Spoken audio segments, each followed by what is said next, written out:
The movie begins with a speech from Sagan. As he talks, scenes of his various sexual encounters flash before him. He says he doesn't do this for the money, but because he's a gentleman. He explains that charging for his services keeps things from getting messy.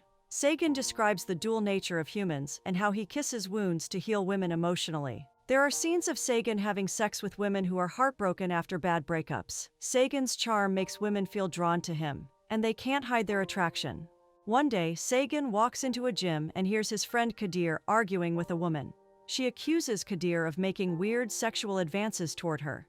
Kadir insists he hasn't done anything wrong. The front desk officer calls security to throw Kadir out, but Kadir stands firm. Sagan steps in and smooths things over. He apologizes to the woman and pulls her aside. Leaning in close, he whispers, asking her to forgive Kadir's approach, explaining that Kadir has just been heartbroken, hoping to win her sympathy. Sagan tells her that Kadir's emotions have affected his mind. Sagan's tone is gentle and pleasant. The woman, feeling flattered, smiles and tells the front desk to let Kadir be.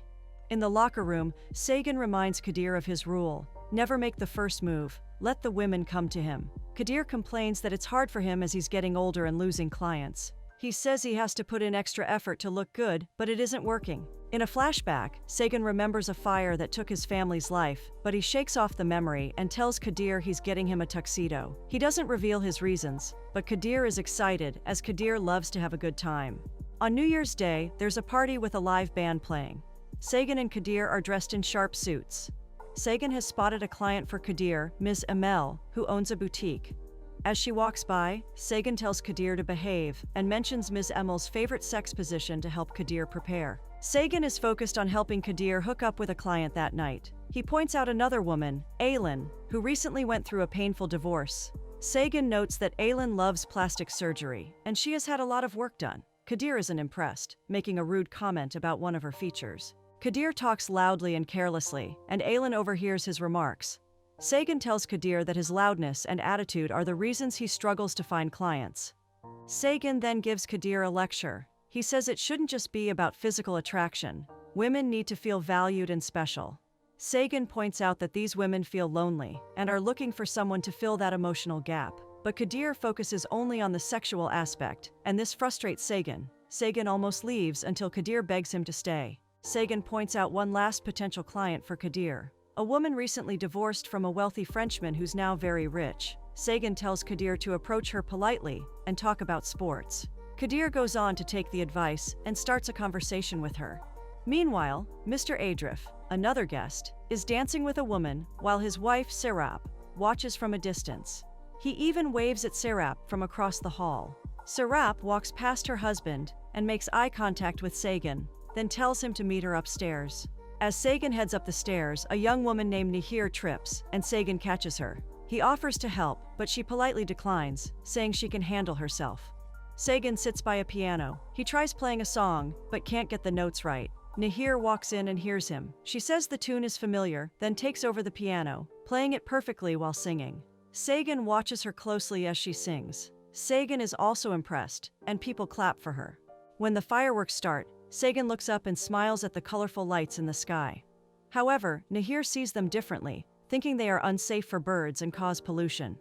Sagan then makes a metaphor. He says the fireworks aren't for him, but for those who enjoy them. Nahir asks what else he dislikes that others love. Sagan says he doesn't like snacks, overcooked pasta, or when people do covers of his favorite songs. They always mess them up. But he adds that her version was the only one he liked. Nahir says she may have sung it a bit differently. She mentions she's set to perform on stage, and this interests Sagan. She shares her worry about being seen everywhere online. Sagan listens to her with care. He tells her he'd love to hear her sing again.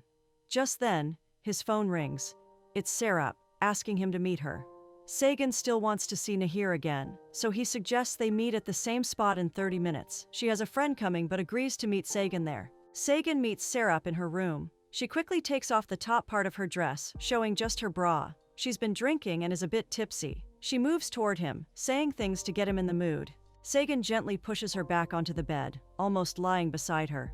Serap asks him to kiss her, so he touches his lips with 2 fingers and presses them to her lips instead. She asks why he won't kiss her, and he replies that it's because her husband is in the same hotel. Serap stands and hands him a gift. a timeless piece. Sagan realizes she's unhappy because her husband is cheating. She confirms it, saying her husband is never available for her, but always has time for his lover. Sagan wonders why she doesn't divorce him, but she says it wouldn't be best for her daughter. She then pleads for Sagan's loyalty, saying she can meet all his needs. Meanwhile, Nahir meets her friend Fulya. She says her heel broke, so she can't perform on stage. Fulya is tired of the party and wants to leave, but Nahir asks to stay a bit longer. Back in Sarap's room, she tries to convince Sagan to stay loyal to her, assuring him that the money he gets from other women is nothing compared to what she can offer. The thing is that Sagan is motivated by more than just money. In anger, Sarap says words that offend Sagan. He ends the conversation to avoid getting more upset. Sarap feels guilty and stops him, apologizing. She wonders why he won't commit to her, feeling it's because she's old and boring. He, however, assures that's not the case. Nahir and Fulya prepare to leave, but Nahir wants to tell her new friend she's going. Fulya steps out while Nahir stays back to inform Sagan. Sagan is now at his new home, preparing a meal for Sarap's visit, when Kadir enters unannounced. Kadir is shocked at how nice Sagan's house is, and jokes about getting his own room. Sagan shows him a room, exciting Kadir, who snaps pictures of the place. Sagan is happy for Kadir and asks if he used the money he sent to pay off his debt. Kadir confirms it, and Sagan is pleased. Sarap is at the gate, so Sagan asks Kadir to leave. Sarap wastes no time, unbuttoning her coat to reveal sexy lingerie. Sagan buttons it back as Kadir still hasn't left. Embarrassed, Sarap waits as Kadir exits, and then Sagan carries her to a room. The room is filled with red lights and sex accessories, which impresses Sarap, but this time, she wants something different. She leads Sagan into another room without any accessories. She pushes him onto the bed, climbs on top, and starts kissing him. Sagan tries to blindfold her as usual, but she stops him. This time, she wants to look into his eyes as they make love. Although it makes Sagan uncomfortable, he decides to go along with it. He notices she's tense while he's giving her a massage in the bathtub. Fulya's birthday is tomorrow, but Fulya isn't happy, feeling insecure and ugly, according to Sarap. Sagan has an idea. He thinks Fulya just needs someone to love her to feel better. He says he knows someone kind and loving, Kadir. Meanwhile, Kadir is busy stripping for an older woman at a private club. It's Fulya's birthday, and the lounge is packed with guests. Sagan warns Kadir to handle Fulya with care. This gig might change his life. Kadir moves closer to Fulya, making eye contact, but nothing about him seems to interest her. Nahir enters the main lounge, and Sagan quickly approaches her, but Nahir holds a grudge against him for standing her up the last time.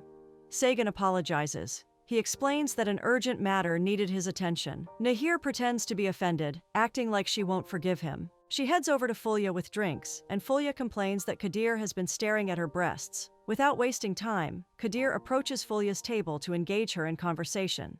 However, their chat abruptly stops when Sagan calls Kadir, instructing him to discontinue the mission.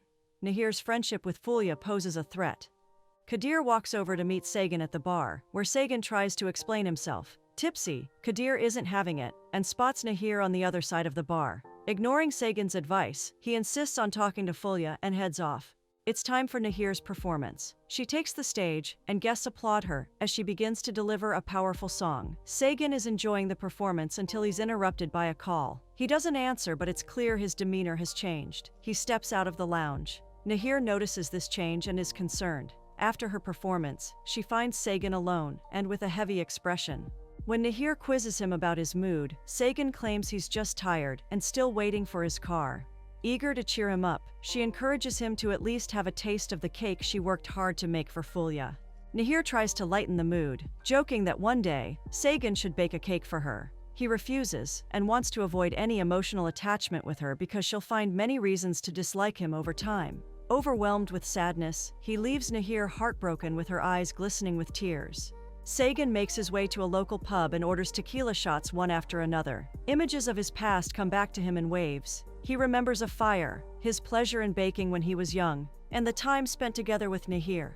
Nahir, in turn, sits inside and eats a piece of cake while trying to figure out what makes Sagan behave the way he does. She's pleasantly surprised when Sagan unexpectedly joins her at the table. Having had too much to drink, she senses the need to stop. Kadir is on stage with a microphone where he announces how awesome Fulya is and declares he wants to sing a song for her.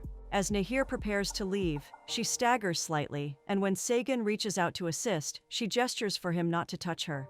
She expresses concern about Kadir, questioning whether he can be trusted. She doesn't want her beloved friend to fall into the hands of someone like Sagan. Following her outside, Sagan notices Nahir is too drunk to manage on her own. After she vomits on him, he carries her home.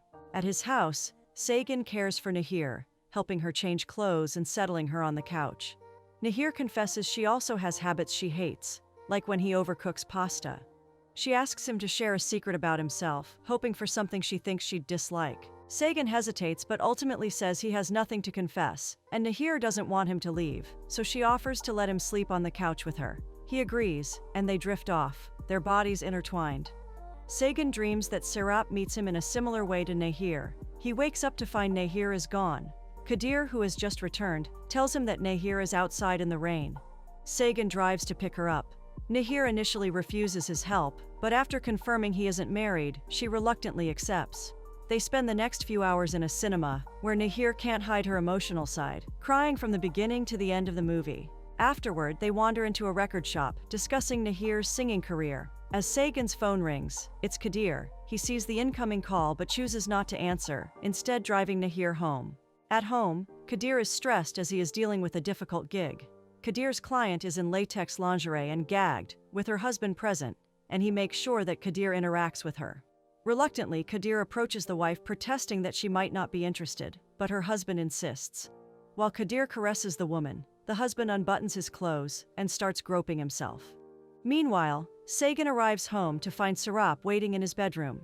They embrace, and Serap gushes about Fulya's birthday, saying how much Fulya has enjoyed it. Serap, pleased with the celebration, wants Sagan to make a request. He says he has nothing in mind, asking for space instead. Disappointed, Serap hands him a check for Kadir to reward him for making Fulya happy. But she also insists that he tell Kadir to stop contacting Fulya. After handing over the check, she takes her bag and leaves. Kadir returns home, furious with Sagan for setting up a gig where he has to engage with a woman while her husband watches. His anger escalates when Sagan hands him the check and relays Serap's message. Serap later discovers that Fulya and Kadir are arranging a meeting and storms over to Sagan's house unannounced to confront him. She warns him directly, and before leaving, she insists that Sagan start acting like he used to.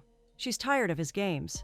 Kadir advises Sagan to let Serap go, suggesting if she wants to reclaim the house and car gifts, then so be it. Sagan feels tied to Serap though, believing he has no way to leave her soon. Later, Sagan is awakened by a midnight call from Nahir. He has experienced a fire at her school dorm, and now he drives to her location, and when he sees her, he hugs her tightly, silently expressing that he can't afford to lose her. He offers to take her to his house, and she agrees. Sagan is making pasta for Nahir. She watches him with a smile as he cooks. She recalls how he hugged her earlier, as if he couldn't bear to lose her. It felt warm and safe, and she wonders why he keeps treating her so specially. Sagan shares that his mom passed away in a fire at their home. He looks down, remembering the pain. On that fateful day, she had forced him to go to school against his will, but he wishes now that he had stood his ground. He believes that if he had stayed home, he could have saved her. Since then, he hasn't stepped foot in a school. The thought still haunts him. Nahir empathizes with him and gives him a comforting hug. The song Nahir sang when they first met shares the same title as Sagan's mom's name. He feels a rush of emotions at the memory. He's sentimental about it, and since Nahir sang it beautifully, she holds a special place in his heart. He wishes he could tell her just how much. They wake up in each other's arms again, feeling cozy. Nahir hurriedly prepares for an exam. She quickly brushes her hair and then gathers her things. Sagan drops her off at school, offering to pick her up later, but Nahir declines, not wanting to bother him. She kisses him on the cheek, feeling butterflies, and then she leaves. Afterward, Sagan calls Serap. He wants to talk with her about everything, but she isn't in a good mental or emotional state. She's feeling lonely. He decides to meet her at the hospital, where he discovers she has been diagnosed with a disease that could lead to cervical cancer. His heart sinks at the news. In a moment, she's taken in for further tests, and he waits nervously. Meanwhile, Nahir finishes her exams and expects Sagan to pick her up, unaware that he's preoccupied with Serap. She checks her phone, but there are no messages. She waits for hours without any sign of him, and her excitement starts to fade. Kadir goes to a strip club, dressed as a stripper. He feels nervous, but tries to act confident. He even injects himself with a substance to keep fit. Since the fire incident, he hasn't been himself. At the club, he passes out shortly after the injection, falling to the floor. Sagan eventually goes to Nahir's dorm to apologize, but she doesn't care and locks her window, leaving him standing in the rain. He shivers, feeling cold and rejected. She only comes out when Sagan starts singing her favorite song. His voice floats through the air, and she can't resist. He promises not to hurt her again, sealing it with a kiss that feels like magic. Nahir spends the evening at Sagan's place baking cake and having fun. The kitchen fills with laughter and flour. Later, she wanders into his room, feeling curious. When Sagan finds her, they begin kissing. However, he feels uncomfortable and stops, sensing the tension. Disappointed, Nahir asks if he doesn't find her attractive. Sagan explains that he hasn't stopped thinking about her, his heart racing. He admits that his deep feelings for her scare him.